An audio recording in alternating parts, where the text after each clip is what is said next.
John Beneventi. I'm the CFO of S.T.E.M. I was actually the founder of the nonprofit, and Landon Taylor and I worked together for years, and he brought a project into me on another issue, and essentially that turned into more of just a single project and more of an ongoing project. In the process of that, I suggested that we maybe consider putting that inside the nonprofit, and that's when S.T.E.M was born. But what we originally did is we created a nonprofit that was focused on financial education, and our goal was to help people improve their wealth. I've worked for years in the nonprofit space as a supplier, vendor of software solutions, and so at the end of one of our projects we looked at education as a possibility, and we said this is a space we want to get into.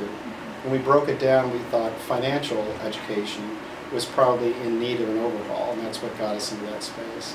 Well, I think in most cases, kids have this abstraction with education where they need to learn something, and often cases they know they need to learn, but they don't know how it translates to like the real world. So if you look at the steps that we're putting together to get you into the victory circle, it's very much attaching this theoretical education to a real hands-on training that turns into something that can create value for you in many different ways, either by getting a higher education, by earning more money, or possibly even starting your own business and becoming an entrepreneur.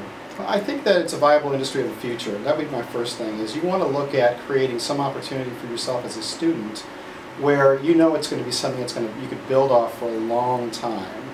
I think students go to school and you ask them early on in their education, what do you want to be when you grow up kind of attitude, and I don't think anybody knows till they really get out and start doing things and find out what they like. So for me, I look at STEM and I say there's going to be unbelievable job opportunities and career opportunities for people. Don't pigeonhole yourself, but just get into it and see what you like, try different things, and a path will emerge from that.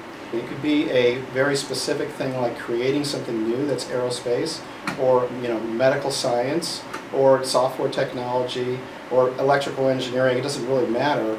Or a peripheral type of supporting role, much like mine. I am in the financial piece, but without the work that I do, none of these things can really properly exist.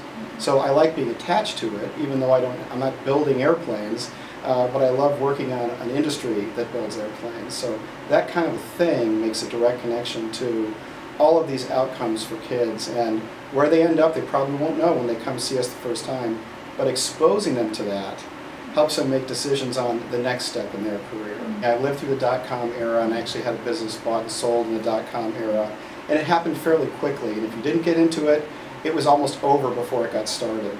This industry is going to change for a long time. We're in the very beginning stages of it, and I think a young person today, whether they're in high school or community college or even grad school, can look at the rest of their life and say, there's something for me in this space, there will always be something for me in this space. It's not just a bubble, if you will, and that's very exciting for me.